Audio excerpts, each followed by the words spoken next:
नमस्कार फ्रेंड्स, आप सभी का मेरे चैनल में स्वागत है। तो आज हम बात करते हैं प्रदोष व्रत के बारे में कि अगला प्रदोष का व्रत कब पड़ेगा। तो अगला प्रदोष का व्रत सोमवार को पड़ेगा और इसका पूजा का टाइमिंग रहेगा शाम के समय 5:45 से 9 बजे तक इसका पूजा का टाइमिंग रहेगा। सोम प्रदोष का बहुत ज़्यादा महत्व है क्योंकि सोम प्रदोष चंद्रमा से संबंधित होता है। तो अगर जो आपकी कुंडली में चंद्रमा कमज़ोर हुआ या किसी गलत राशि में बैठ गया है, नीच का हो गया है, तो सोमवार का प्रदोष का व्रत करने से चंद्रमा के जितने भी खराब प्रभाव होते हैं वो सभी दोष दूर हो जाते हैं।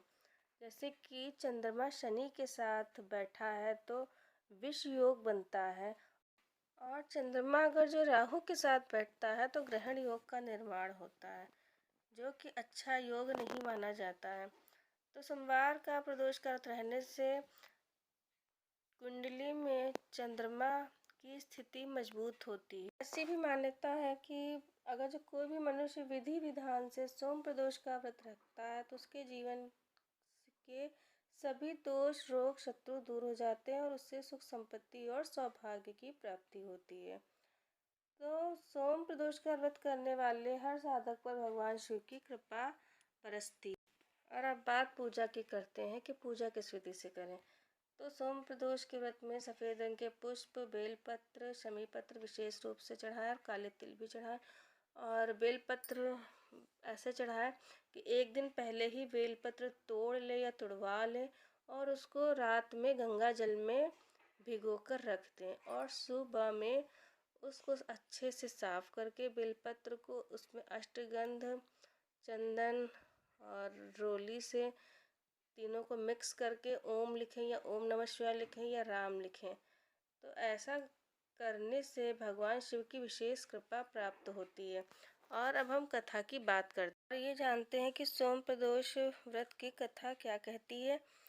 तो प्रति प्रातः काल नित्य क्रिया से निवृत्त होकर आचमन प्राणायाम करे तथा सूर्य को अर्घ्य दे तथा संकल्प करे कि आज से मैं अपने मनोवांछित फल की प्राप्ति के लिए सोम प्रदोष को नियमित रूप से शंकर जी का पार्वती सहित पूजन करूंगा। संकल्प करने के बाद गणेश आदि देवताओं का पूजन करें।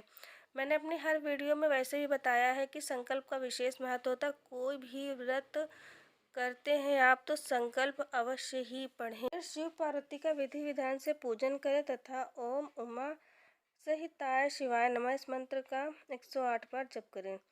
जप करने के बाद भगवान शंकर की स्तुति करें। इस व्रत को जो कोई भी करता है भगवान की कृपा से उसके सारे कार्य सिद्ध होते हैं।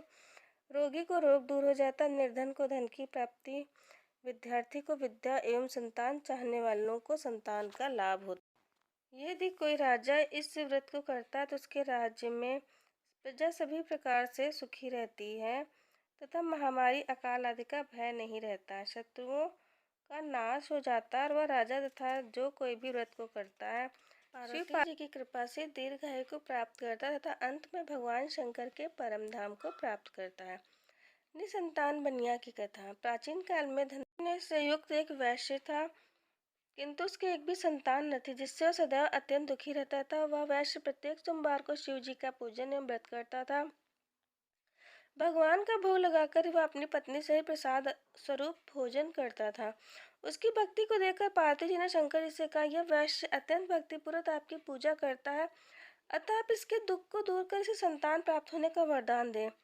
तब शंकर जी ने पार्वती जी से कहा कि यह वैश्य के पूर्व जन्म का फल है, इसके भाग्य में पुत्र सुख नहीं है। मैं इसे पुत्र प्राप्त का वरदान तो दे रहा हूँ, किंतु वो 12 वर्ष तक ही जीवित रहेगा। कुछ समय बाद वह भगवान कृपा से उस वैश्य को सुंदर पुत्र की प्राप्ति हुई। पुत्र के जन्म होने से वैश्य के घर में आनंद मनाया गया, किंतु वैश्य की चिंता दूर न हुई। उसे ज्ञात था कि उसके पुत्र की आयु केवल 12 वर्ष की है, किंतु फिर भी प्रसन्नता के साथ 11 वर्ष बीत गए। वैश्य की पत्नी ने अपने पति से कहा कि पुत्र विवाह के योग्य हो गया था, आप उसका विवाह कहीं पर कर दें। वैश्य ने अपनी स्त्री से कहा कि अभी मैं पुत्र को विद्या पढ़ने के लिए काशी भेज रहा हूँ, अभी विवाह की क्या चिंता है, भी विद्या प्राप्त करके लौटने पर कुमार का विवाह करूंगा। इस प्रकार से अपनी पत्नी को समझा बुझाकर अपने पुत्र के मामा को बुलाकर विपुल धन दिया और कहा कि तुम अपने भांजे को विद्याध्ययन के लिए रास्ते में यज्ञ आदि करते हुए तथा ब्राह्मणों को भोजन व दक्षिणा देते हुए काशी ले जाओ। लड़के का मामा अपने भांजे के साथ घर से विदा होकर वैश्य के बताए हुए नियम के अनुसार यज्ञ आदि करते हुए नगर में पहुंचा। उसी दिन नगर के राजा की पुत्री का विवाह था। राजकुमारी बहुत ही स्वरूपवती व गुणवती थी, किंतु जिस बालक से उसका विवाह हो रहा था वह काना था। वर का पिता इस कारण बहुत चिंतित था। वर के पिता ने जब सर्वगुण संपन्न वैश्य के पुत्र को देखकर उसके मामा से कहा, आप इस लड़के को कुछ समय के लिए मुझे दे दे तो बड़ी कृपा होगी। विवाह के बाद मैं इस कुमार को आपको सौंप दूंगा तथा पुरस्कार स्वरूप बहुत अधिक धन दूंगा। वर के पिता ने जब इस प्रकार कहा तो लड़के मामा ने उसका कहना मान लिया और अपने भांजे को वर बनाकर मंडप में भेज दिया। राजकुमारी वैश्यपुत्र का विवाह हो गया। सिंदूर दान हुआ। जब वैश्यपुत्र लौटने लगा तो उसने राजकुमारी की साड़ी में अपना संपूर्ण वृत्तांत लिख दिया कि तुम्हारा विवाह हमारे साथ संपन्न हुआ है और मैं विद्या प्राप्त करने के लिए काशी जा रहा हूँ। एक काना राजकुमार तुम्हें अपनी पत्नी बनाएगा और उसी के साथ तुम्हें विदा होना पड़ेगा। यह लिखकर वैश्यपुत्र विद्या प्राप्ति के लिए काशी चला गया।